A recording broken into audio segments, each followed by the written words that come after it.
गुरु भक्ति योग। गुरु की सहाय के बिना कोई आत्मज्ञान पा नहीं सकता। गुरु कृपा के बिना दिव्य जीवन में कोई प्रगति नहीं हो सकता। गुरु कृपा के बिना आप मानसिक विकारों से मुक्त नहीं हो सकते एवं मोक्ष नहीं पा सकते।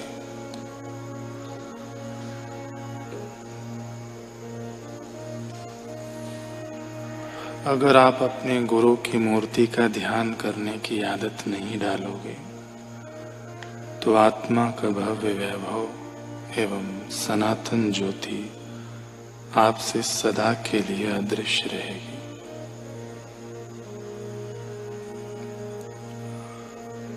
गुरु के स्वरूप का नियमित एवं व्यवस्थित ध्यान करने की आदत डालकर आत्मा को ढांकने वाले आवरण को चीर डालो।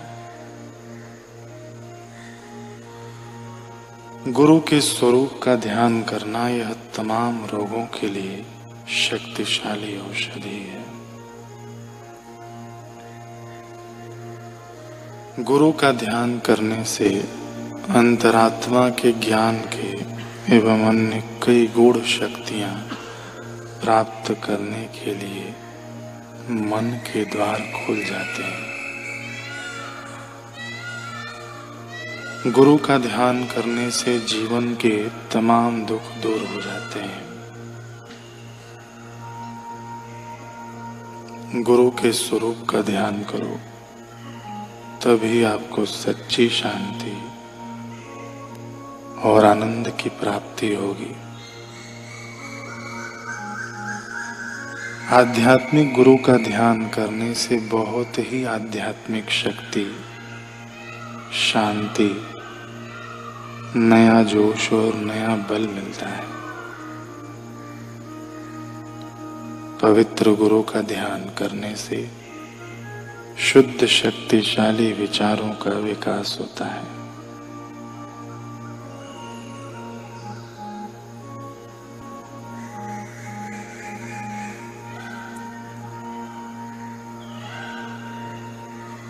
संत एकनाथ जी महाराज श्रीमद् एकनाथी भागवत के 10वें अध्याय में लिख रहे हैं कि संसार बंधन से मुक्त होने का उपाय है जीव के बंधनों को काटने वाली ब्रह्म विद्या की प्राप्ति। वह ब्रह्म विद्या हमें किस प्रकार प्राप्त हो सकती है, इसका वर्णन करते हुए भगवान श्री कृष्ण अपने प्यारे भक्त उद्धव से कहते हैं, तस्मात् जिज्ञासया आत्मनमात्मस्थं केवलम परम संगम्य। कि हे उद्धव, जिज्ञासु को अपना चित्त सदा स्थिर रखना चाहिए, जिससे सत्य असत्य विभाग द्वारा विवेक जागृत होता है। उसमें जितना असत्य होगा, जिज्ञासु के चित्त में जितना असत्य होगा उतनी ही अविद्या होगी। उसके कारण ही जीव को नितांत पीड़ा होती है। उसका समूल विनाश करने के लिए सद्विद्या प्राप्त करनी चाहिए। सद्विद्या साध्य करने के बाद सद्वस्तु यानी परमात्मा अधिक दूर नहीं है। वह अपने स्थान पर इसी देह में भरा है। शरीर इंद्रियों के समुदाय में ब्रह्म परमात्मा व्याप्त रहा है, किंतु व्याप्त होते हुए भी वह अलिप्त और अपने स्वभाव के अनुसार मुक्त रहता।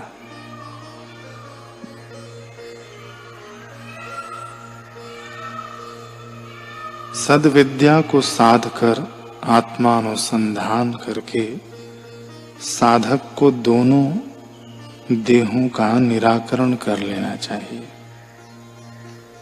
स्थूल देह नश्वर होने के कारण मिथ्या ही होती है और सूक्ष्म देह वासना में कल्पित है। उस कल्पना को भी मिथ्यात्व आता है, इसलिए जो शेष रह जाता है वह केवल निर्विकल्प ब्रह्म ही है। जिस प्रकार आकाश में प्रचंड मेघ पंक्तियां एकत्र होकर अपने ही सामर्थ्य से पर्जन्य वृष्टि करती हैं, किंतु शरद ऋतु के अंत में वे आकाश में लुप्त हो जाती हैं, उसी प्रकार देह में जो आत्मबुद्धि दृढ़ हुई है वह विवेक का उदय होते ही नष्ट हो जाती है। जुगनों के प्रकाश की ज्योति सूर्य को कैसे दिखाई देगी, उसी प्रकार ब्रह्म विद्या का उदय होने पर देह की सत्यता कैसे टिक पाएगी। रस्सी की जगह सांप का जो भ्रम हुआ था उसकी सत्यता मालूम होने पर सांप का भ्रम समाप्त हुआ और वह रस्सी के रूप में ही शेष रहा।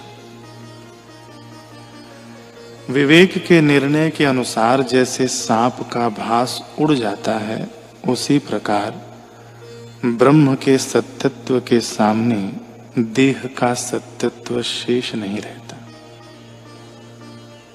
नर देह का आश्रय लेकर ब्रह्म विद्या का विकास होता है।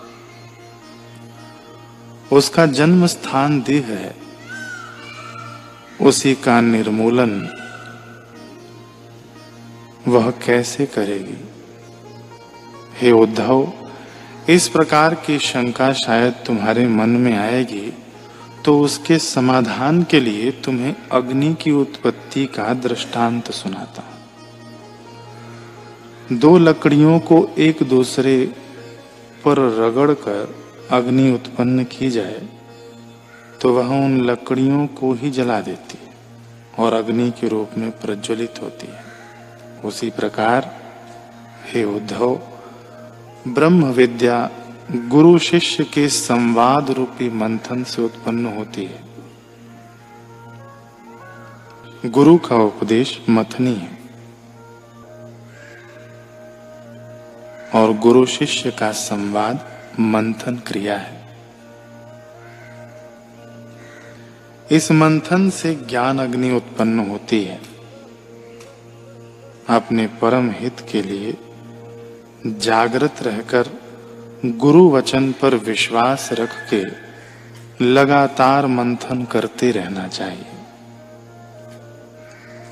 गुरु के वाक्यों का, गुरु के वचनों का, तभी ब्रह्म ज्ञान प्रकट होता है। हे उद्धव, आत्मज्ञान से आत्म सुख प्राप्त होते ही ज्ञाता ज्ञान ज्ञेय आदि का अस्तित्व ही नहीं रह जाता। आत्मज्ञान से संसार दुख का विलय होकर आत्म सुख का लाभ होता है और वह आत्म सुख में माया के गुण दोषों का पूरी तरह विनाश हो जाता है। तब गुरु और शिष्य दोनों भिन्न नहीं रहते। शिष्य गुरु से एक रूप हो जाता है, गुरु में विलय हो जाता है।